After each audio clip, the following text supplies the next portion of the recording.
Thunder hit the city like a judge's hammer as the door opened, and power walked in from the rain. Inside the silver rail, a five-star room of gold light and quiet music, heads turned without daring to stare. Richard Harlow, billionaire CEO of Harlow Dynamics, did not enter. He took the room.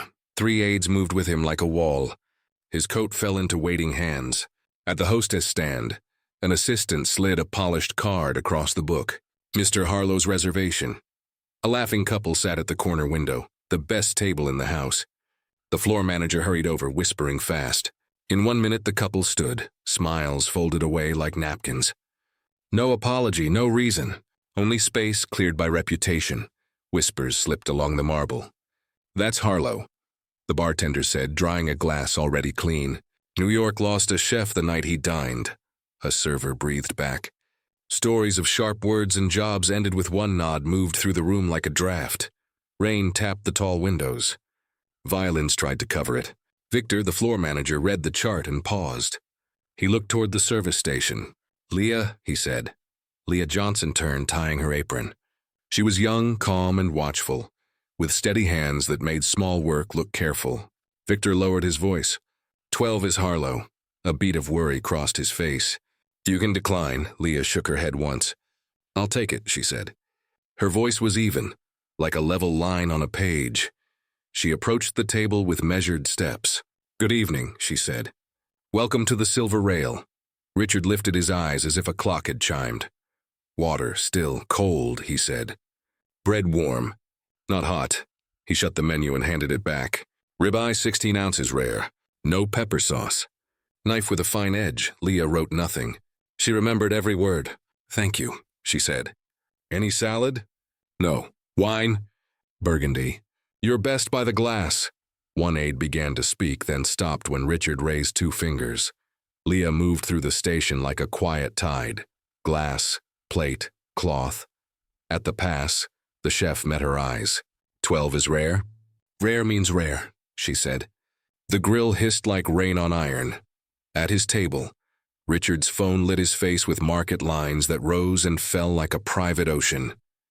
He did not see the displaced couple receiving champagne. He did not notice the busser resetting forks. He watched screens and carved up minutes. Leah returned with still water and warm bread. Steam rose like a small flag of comfort. She set down a knife with a fine edge. Richard tested it on the crust and nodded when it yielded. The steak arrived, seared dark with a bright center. It came to rest like a statement. Richard cut once and approved without praise. Leah refilled the glass and pressed the napkin's corner flat. Around them, the room pretended not to watch. "Have we met?" he asked, eyes on the plate. "No," Leah said. Her tone stayed kind but firm, a door gently closed. She held his gaze 1 heartbeat past polite, then stepped back into the soft light. Rain drummed. Power ate its steak. Leah stood with steady hands, listening to the room breathe. As she turned to leave, her eyes caught the pale line on his left wrist where a watch had rubbed over years of orders. Something old flickered in her face, then went still. She looked away, calm and unreadable. The tension held, like a note waiting for its echo. Rain still whispered against the tall windows as Leah Johnson moved through the restaurant. Her steps were soft, balanced, steady. The trays she carried never shook. Her calmness filled the air like quiet music, smooth, controlled, impossible to ignore. At table 12, Richard Harlow sat with his phone glowing in his hand. His posture said command. His silence said control. He didn't see people, only service. Yet something about Leah's presence began to disturb the order of his world. She placed his wine glass down. No clink, no sound. Perfect balance. She folded the napkin edge with care. Sharp lines, straight corners. Every move carried discipline. But her eyes, calm, clear, distant, were watching more than she showed. Richard looked up from his screen. "You've done this for long?" "Yes, sir," Leah said softly. "A few years now." Her voice was even, her smile small and professional. He waited for her to say more. She didn't. The silence pressed back. He picked up his fork and started eating again. But he could feel her presence behind him, quiet, unshaken, unbothered. Each time she passed, his confidence bent just a little, like a mirror catching light from a strange angle. When she refilled his glass, She didn't ask. She just knew the right moment. The rhythm of her service almost mocked his need for control. He frowned slightly. "You're very calm," he said. Leah looked at him. "I've had good teachers," she replied. Her tone was polite, but there was something behind it, something older than this room. For the first time that evening, Richard felt small. The chatter of the restaurant blurred. He glanced at her name tag, Leah J. Simple, neat. He couldn't place why it sounded familiar. Leah noticed his stare and said quietly, "You've traveled a lot, haven't you?" "Business?" "Yes," he said. "All over. Why?" "I just thought," she said, wiping the edge of the table with precision. "You might have passed through a town called Clayton once." The sound of her words stopped his fork halfway to his mouth. He looked up slowly. "What did you say?" She didn't flinch. "Clayton. Small place. South Side. My family used to live there." Something in him froze. The rain outside suddenly seemed louder. The name Clayton carried a weight he hadn't heard in years. A promise buried under years of success. He shifted in his seat, trying to recover his composure. "I don't remember," he said, though part of him did. Leah gave a faint nod as if she expected that. She didn't argue. She only smiled the way someone does when they already know the truth. The waiter at the next table laughed at a joke. Silverware clinked. The music returned. But for Richard, the sound felt distant, hollow. Leah stepped away, then returned with the main course. The steak plate steamed between them. She set it down carefully, the knife perfectly aligned. Her expression stayed calm. Too calm. "Enjoy your meal, Mr. Harlow," she said. Then, as she adjusted the bread plate, her fingers slipped something small beneath it, a folded note, plain and silent. She stepped back, her face unreadable. Richard didn't see it yet. He was still thinking about Clayton, about a name he couldn't quite remember, and about why his hands suddenly felt unsteady. The note waited quietly under the plate, patient as truth. The folded paper waited under the bread plate like a quiet witness. For a long moment, Richard Harlow didn't notice it. He was still scrolling through market reports, his fingers moving with the habit of control. Around him, the restaurant hummed in low light. Music, murmurs, silverware. Everything obeyed him as usual. Then, while reaching for his glass, his hand brushed against the edge of the paper. It was small, plain, and slightly damp from the warmth of the plate. No logo, no name, just a single crease down the middle. Something about its stillness unsettled him. He unfolded it.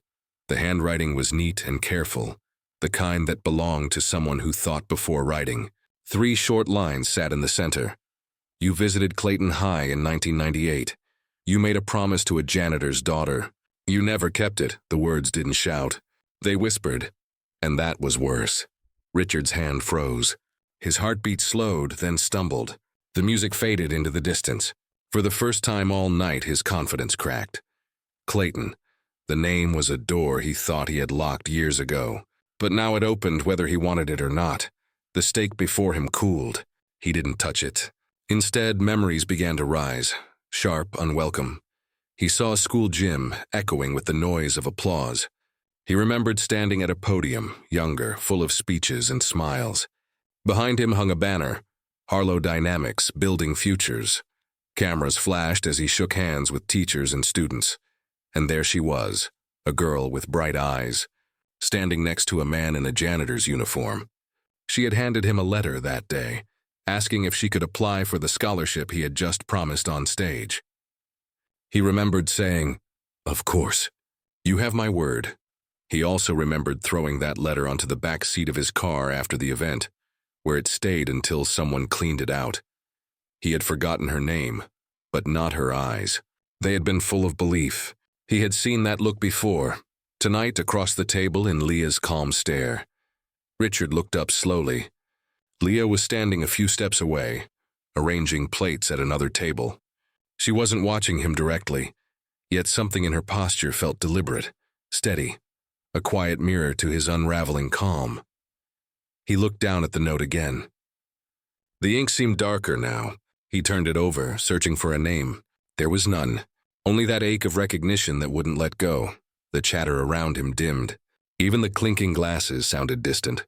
The world had shrunk to one note and one face, He pushed his chair back. "Miss," he said softly. Leah turned, her expression composed. "Yes, sir?" Richard studied her. The careful movements, the quiet voice, the same steady eyes that had followed him all evening. Something inside him shifted. "Clayton," he said, testing the word like it might break. "You mentioned it earlier." "Yes," Leah answered. "I grew up there." His breath caught. The truth pressed close, heavy and certain. He began, then stopped. His voice had lost its edge. "You wrote this?" Leah's gaze didn't waver. "I did." He folded the paper again, slower this time, as if it might tear under its own weight. The silence stretched between them. He swallowed hard, then asked in a voice barely above a whisper, "What's your father's name?" Leah held his eyes. "You knew him," she said quietly. Then she turned and walked away, leaving him staring at the untouched stake, the symbol of power that suddenly tasted like guilt. The note remained in his hand. Light as paper, heavy as truth. The sound of the rain faded, replaced by the echo of applause from long ago. It was 1998, and the world looked brighter through camera lenses. Young Richard Harlow, still sharp but hungrier then, stood on a small wooden stage inside Clayton High School. A red banner above him read, "Harlow Dynamics Building Futures." He wore the same proud smile that would later appear on magazine covers. Flashbulbs sparked. Reporters called his name. Behind him, rows of students clapped like they were meeting a hero. Richard lifted the microphone. "At Harlow Dynamics, we believe in potential," he said, his voice smooth and confident. "We'll support young dreamers, but no matter where they come from." The room cheered.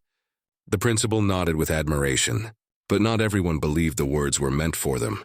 At the back of the hall, a man in a janitor's uniform stood beside his daughter, a quiet girl with bright, curious eyes.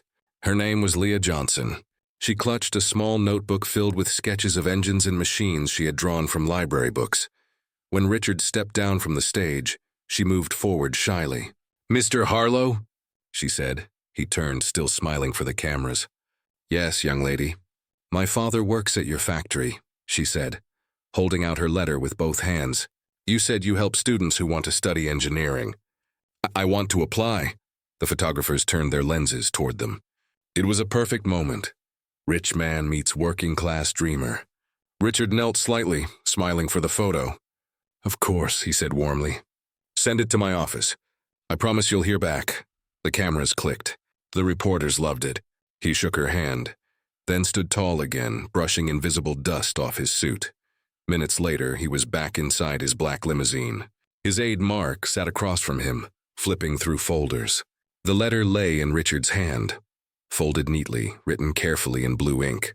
Mark asked, "Want me to file that one with the others?" Richard looked at the letter, then out the tinted window at the school, fading behind them. The building was old, its roof leaking, its paint peeling. "No," he said, dropping the envelope on the seat beside him. "No time for charity. We're not running a scholarship fund." Mark hesitated. "But you said it was a photo opportunity." Richard interrupted, his tone flat. "She'll be fine." The car rolled away, tires slicing through the wet road. Behind them, the letter slid from the seat onto the floor. The ink began to blur where rain had touched it. The years passed. The picture from that day would hang in Richard's corporate hallway, smiling, shaking hands with a schoolgirl, a symbol of corporate responsibility, but no one ever called her. Now, back in the present, the lights of the silver rail shimmered against the reflection in his wine glass. Richard's face, older now, looked hollow in the dim light. The fork in his hand trembled. He saw that same pair of eyes again, not in memory, but across the table earlier that night. Leah's eyes, the same calm, steady gaze that once belonged to the little girl holding the letter. He set the fork down slowly. The sound of metal on porcelain broke the silence like a confession. The world woke up before he did. By morning, Richard Harlow's face was everywhere, on news feeds, talk shows, and headlines that spoke louder than his silence. Billionaire CEO confronted by Waitress's note. A shaky video taken from a nearby table had gone viral overnight. The footage showed the moment he froze, the note in his hand, and the look that followed. The rare sight of a man who had never been questioned, suddenly lost for words. In the video, Leah's face was half hidden, her posture calm and steady. The internet called her the fearless waitress. Others called her the voice of the forgotten. But Leah didn't speak. She refused interviews, turned down talk shows, and ignored reporters waiting outside the restaurant. No comment was all she said. She went back to work as usual, quiet as ever. Inside the glass towers of Harlow Dynamics, panic began to spread faster than the story. Board members called emergency meetings. Investors demanded reassurance. The company's stock dropped 5 points in a single morning. Richard sat in his corner office, the same view he'd once called his kingdom. Screens lined the walls, market graphs falling like rain. His phone buzzed nonstop. His PR director, a woman named Clara, stood at his desk with a folder full of statements. "We need a response," she said firmly. "Say it was a misunderstanding. Say she's mistaken." He didn't look up. "She isn't," he said quietly. Clara hesitated. Then we do damage control. Schedule a press apology. You can frame it as an act of compassion." The board. "I'm not doing a performance," Richard interrupted. His voice was steady but tired. "Not this time." He leaned back in his chair, the note still folded neatly in his pocket. For hours he sat there. The empire he had built suddenly felt weightless compared to the paper in his coat. By noon, he canceled every meeting. The calendar cleared itself like snow melting under the sun. He told his driver to prepare the car, but not where to go. It took him a while to say the name out loud. "Clayton," he finally murmured. The driver glanced in the mirror, surprised. "That's a long drive, sir." "I know." The city faded behind them. Skyscrapers turned into fields. Billboards turned into trees. The roads narrowed and straightened, leading him back to the one place he had avoided for almost 3 decades. As the miles passed, his phone kept ringing. Board members, lawyers, journalists. He switched it off. For the first time in years, the silence felt cleaner than noise. He thought about Leah, her quiet strength, her steady eyes, her calmness in the storm he had caused. He remembered the girl from that day in 1998, the one who believed in promises, the one whose letter he never answered. The road bent and a small rusted sign came into view. "Welcome to Clayton." He slowed down. The air here smelled of rain and dust, not money and ambition.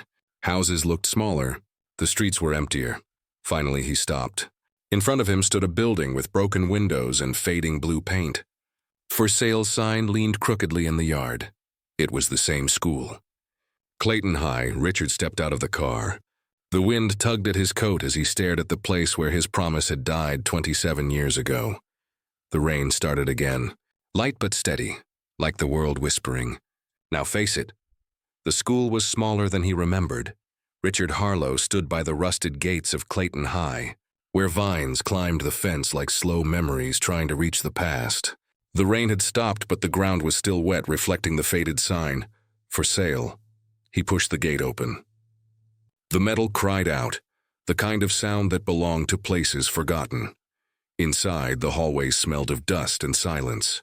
The once bright walls were now cracked and dull. Desks were stacked in corners, chalk marks still faint on the boards. But what caught his eye was a small locker at the end of the corridor, its paint chipped, its label still hanging by one rusted screw. "J." He stopped. His breath caught. James Johnson, Leah's father. He had forgotten the man's name, but not his smile. In his mind, the past unrolled like film. He saw himself years ago, young, confident, walking through this same hall during a company visit. James Johnson, the janitor, had stopped him at the door, holding a mop in one hand and a coffee in the other. "Morning, Mr. Harlow," James had said kindly. "Appreciate what you're doing for the kids here. My Leah's been talking about it all week." Richard had nodded then, distracted, already thinking about investors and cameras. He remembered the warmth in James's eyes, the kind that made people feel seen. And now, in this cold hallway, that same warmth felt like judgment. Richard knelt in front of the locker. His hand brushed the letters, flaking away bits of rust. Inside were old cleaning supplies, a half-empty bottle, a forgotten cloth, a small picture taped to the back wall. He looked closer. It was a photo of Leah as a child, grinning proudly in a handmade graduation dress, her father standing beside her with his arm around her shoulders. Richard stared at it for a long time. The silence pressed heavier. A voice broke it. "Mr. Harlow," he turned. A woman stood at the doorway. Older, her hair silver, her glasses hanging from a chain. She carried a ring of keys that jingled softly as she walked closer.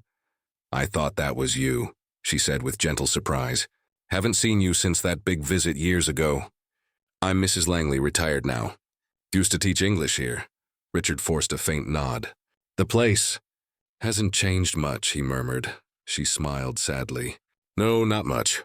Only emptier." Her eyes followed his to the locker. "James Johnson's, right? He was a good man." Richard swallowed hard. He's not around anymore, is he?" Her smile faded. "No, he passed away. About 6 years back. Slipped while cleaning the floor at your factory." She sighed. "Worked until the very end. Never complained." The words hit him like a quiet blow. His hands gripped the edge of the locker to steady himself. Mrs. Langley continued softly. "Leah stayed here a while after he died. Works double shifts now. Diner in the morning, bookstore at night. She's saving for community college. Says she still wants to be an engineer." Richard lowered his head. For a moment, he couldn't speak. The girl who once believed in his promise was still trying to build her dream alone. The teacher rested a hand on his arm. "I always thought she'd get some help from your program," she said gently. "But I guess those things get lost in paperwork." Richard didn't answer. His throat felt tight, his chest heavier than the air around him. When she left, the hallway returned to silence. He stood there alone. One man, one broken promise, and a single locker marked JJ staring back like a gravestone. Slowly, he sank to his knees. His hand covered his face, and for the first time in years, the mask of pride slipped. His shoulders shook once, not from anger or exhaustion, but from something purer. Regret, a quiet sob, escaped into the empty hall, echoing off the walls that had once heard his speeches about building futures. This time, there were no cameras, only truth, and a man finally realizing the cost of forgetting the people who once believed in him. The same rain returned that night, but this time Richard Harlow waited inside. He stood near the entrance of the Silver Rail, the restaurant where everything had begun. The same golden lights glowed, the same soft music played, but the air felt different, lighter, quieter, as if the place itself was holding its breath. He wore no entourage, no shield of assistance. Only a single table had been reserved. Across it sat a simple card that read, "Reserved, Johnson." When Leah walked in, the room fell into silence. She wasn't wearing her uniform this time. A plain gray dress, a small notebook in hand. She looked like the world hadn't changed her, only made her stronger. For the first time, Richard stood to greet her. "Miss Johnson," he said, his voice low but steady. "Thank you for coming." Leah looked at him unsure. "You didn't have to invite me here." "I did," he replied. "Because I should have done this years ago." Every eye in the room followed them as they sat. The waiter approached quietly, unsure whether to interrupt. Cameras blinked near the doorway. Not the kind Richard had once arranged, but the kind that arrived on their own, drawn by truth. Richard looked down at his folded hands. For once, he had no speech prepared. "I don't have excuses," he began. "I built an empire, but I forgot the promises that built me. Your father's name, James Johnson, should have been remembered by more than one man. I failed him. I failed you." Leah listened, her face calm but unreadable. Around them, forks paused midair and whispers faded into nothing. Richard continued, each word slower, heavier. "I came here to do something right, not to fix my image, but to honor the man I once ignored. Starting today, I'm creating a scholarship, the J.J. Johnson Fund. It will pay full tuition for students from towns like Clayton, for every girl who dreams of building something but doesn't have the chance." He looked up. His eyes met hers. "It's what your father wanted. It's what I should have done long ago." Leah's fingers tightened around the notebook in her lap. For a long moment she said nothing. Then her voice broke the stillness, soft, careful, but strong enough to fill the room. "Do it for the next girl who writes you," she said. Richard nodded slowly. His throat tightened, and for once the man known for power had no words left. Silence filled the restaurant again. Then from the corner table someone began to clap. Quiet at first, then another joined and another, until the sound spread like a tide. It wasn't the loud applause of fame. It was softer, the kind given to a man finally standing on the right side of himself. Richard didn't look at the cameras or the phones. He only looked at Leah, who gave a small nod before standing to leave. As she walked past, the golden lights caught the edge of her notebook, the same one that once held her father's letter, and for the first time in decades, Richard Harlow felt something greater than success: dignity. The first drop of rain fell just as the ribbon was about to be cut. Months had passed since the dinner that changed everything. The world had moved on, but in Clayton, something lasting had begun. At the edge of town stood a new building of glass and brick, sunlight breaking across its windows. A simple sign read, J.J. Johnson Technical Scholars Fund, Clayton Campus. Inside, the hall buzzed with quiet pride. Rows of students filled the seats, young faces, notebooks in hand, eyes bright with the same hope that once lived in a janitor's daughter. At the front stood Leah Johnson, no longer wearing an apron, but a navy blazer with the foundation's emblem pinned to it. She wasn't there as staff, but as a member of the advisory board. She had fought for scholarships that valued character as much as grades, because she knew how many bright minds never got a chance to be seen. Beside her, Richard Harlow adjusted the microphone. He looked older, calmer. His tie was simple, his expression open. Years ago, he began, I gave a promise I didn't keep, and because of that, I almost forgot who I was supposed to be. He paused, his voice steady. This place isn't built on my success. It's built on a man named James Johnson, who believed that hard work deserved opportunity. His kindness outlived my memory. His legacy will outlive my name. The audience grew still. Cameras flashed softly, but no one interrupted. He turned toward Leah, who stood watching from the side. Miss Johnson, he said, you once told me to do it for the next girl who writes. This campus is for her, and every student who still believes their letter will be read. Leah's eyes shone, but she only nodded. Behind the stage, a small glass frame rested on a pedestal. Inside it sat the steak knife from that night at the silver rail, polished, motionless, engraved with the words, for promises kept. Richard had placed it there himself, a reminder that power meant nothing without purpose. After the ceremony, as people gathered outside, the clouds finally broke. The rain began to fall, light at first, then steady, soaking the earth that had once carried his forgotten vow. Students lifted their faces to the sky, laughing. Leah stepped out from under the awning and let the drops touch her hands. Richard watched her from the steps. For once, he didn't see the waitress who had challenged him, only the woman who had restored something he thought was gone forever. He turned to look back at the building, rows of windows glowing with promise, his name nowhere in sight. The rain fell harder, washing the dust from the sign, the roads, the memories. It didn't feel like punishment anymore. It felt like peace, and for the first time in his life, Richard Harlow kept his promise. The letter arrived on a quiet morning, sealed in plain white paper. Leah Johnson sat by the window of a small cafe, steam from her coffee curling upward like soft smoke.